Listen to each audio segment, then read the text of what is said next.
Hello everyone, I am back.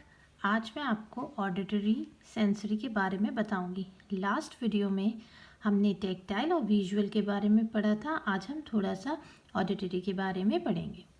और जिस तरह से विजुअल टेक्टाइल में अवॉइडिंग बिहेवियर और सीकिंग बिहेवियर होते हैं, उसी तरह से ऑडिटरी में भी अवॉइडिंग बिहेवियर और सीकिंग बिहेवियर होते हैं।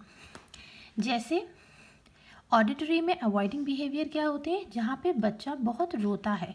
ऑटिज्म ADHD वालों में अगर ऑडिटरी अवॉइडिंग बिहेवियर है तो बच्चा जहाँ पर आवाज़ें होंगी, जैसे मिक्सर की आवाज़, वॉशिंग मशीन की आवाज़, प्रेशर कुकर की आवाज़ होगी, तो बच्चा रोएगा, परेशान होएगा, गुस्सा दिखाएगा, क्योंकि उसको वो चीज़ें उसके लिए बहुत ज़्यादा प्रेशराइज हैं।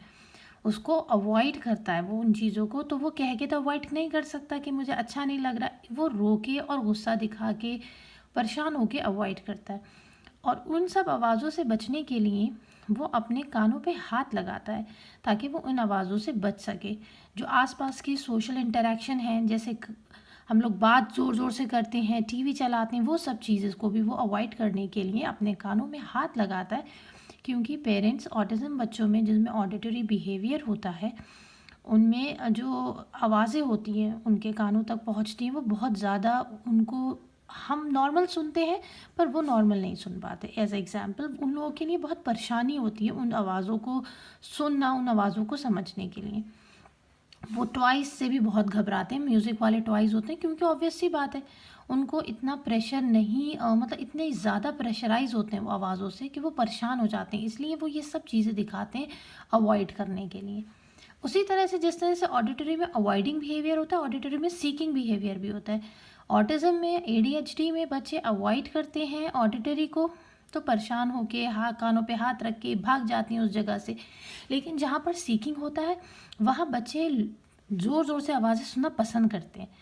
छोटी छोटी चीज़ों को अपने कानों के पास लगा के बजा के देखेंगे, क्योंकि उनको तो चाहिए, किसी तरह से भी चाहिए, तो वो इस तरह से लेंगे। अगर हम उन्हें प्रोवाइड नहीं करेंगे अपने थेरेपी के थ्रू या अपने किसी भी तरह से, तो वो अपने आप से लेने की कोशिश करेंगे। वो जहाँ पे बहुत ज़्यादा शोर होगा वो जगह बहुत उन्हें अच्छी लगेगी, जहाँ पे सन्नाटा होगा वहाँ पे वो खुद आवाज़ें निकाल के शोर को करेंगे, क्योंकि उनको तो चाहिए चाहिए, किसी तरह से भी चाहिए। और जब आप उनसे ज़ोर ज़ोर से बातें करेंगे तो उन्हें वो चीज़ भी सुनना उनके लिए थोड़ा सा हार्ड हो जाएगा।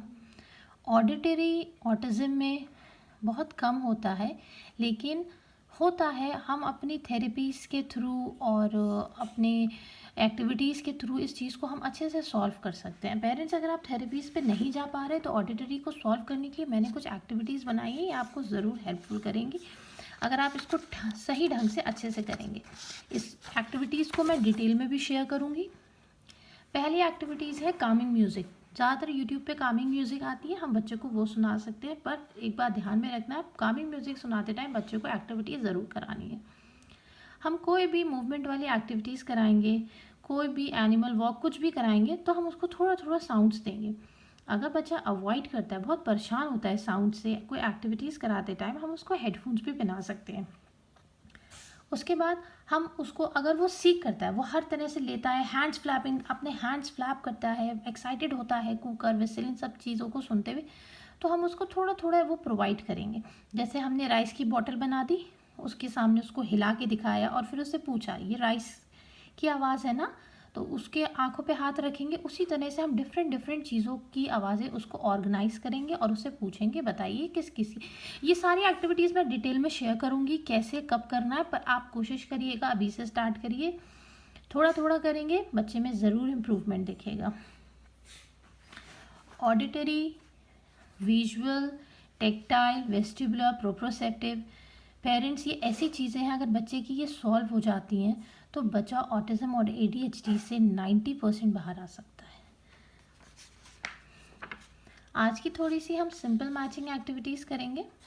ये उन पेरेंट्स के लिए हैं जिनके बच्चे बिल्कुल स्टार्टिंग से, जो छोटे बच्चे हैं जो थेरेपीज़ बिल्कुल स्टार्टिंग से कर रहे हैं। सबसे पहले हमें क्या करना होगा, हम सिंपल सी कोई भी पेपर लेके मैचिंग एक्टिविटीज़ बना लेंगे। हमें किसी मटेरियल की, किसी चीज़ की ज़रूरत नहीं पड़ेगी, बस एक पेपर पेन चाहिए। डिफरेंट डिफरेंट हम चीज़ें बना सकते हैं, डिफरेंट डिफरेंट पैटर्न्स बना सकते हैं। बच्चे को बोलेंगे सिंपल मैचिंग करना। अगर उसको स्टार्टिंग में मैचिंग करने में प्रॉब्लम आएगी तो पेरेंट्स आप उसका हाथ पकड़वा के सिंपल मैचिंग कराएंगे। ये सिर्फ एक शीट मैंने आपको एग्जाम्पल के तौर पे दिखाई है, इसमें कि कम से कम आपको 50 से 100 शीट्स बनानी है। लगभग दिन में 2 से 5 शीट्स बच्चे को कराएंगे, बोल बोल के कराएंगे, उसको चीज़ें समझ में भी आएंगी। जैसे ये स्टार है, ये सन है, सन को सन से मैच करो तो उसको समझ में आएगा दिस इज़ अ सन। इसी तरह से आप सारी वर्कशीट्स बनाएंगे। मैचिंग की सिंपल सिंपल अल्फ़ाबेट्स ले लीजिए, नंबर्स ले लीजिए, बच्चे की अटेंशन इम्प्रूव होगी, आई हैंड कोऑर्डिनेशन इम्प्रूव होगा, उसको पता चलेंगी कि आप उसको क्या चीज़ बताना चाह रहे हैं। पेरेंट्स एक्टिविटीज़ कराने से और ये जो प्रॉब्लम्स हैं, सेंसरी प्रॉब्लम्स को सॉल्व करने से बच्चा बहुत हद तक अच्छा हो जाता है। प्लीज़ आप इसको रेगुलर घर पे करिए। जो पेरेंट्स मुझ तक नहीं पहुंच पा रहे, कुछ भी क्वेश्चन हो, कुछ भी क्वेरी हो, मुझे कमेंट करिए, मैं आंसर करूँगी। नेक्स्ट वीडियो मैं बनाऊँगी मोटर प्लानिंग पे। फिर नेक्स्ट वीडियो में मिलते हैं। Thank you so much.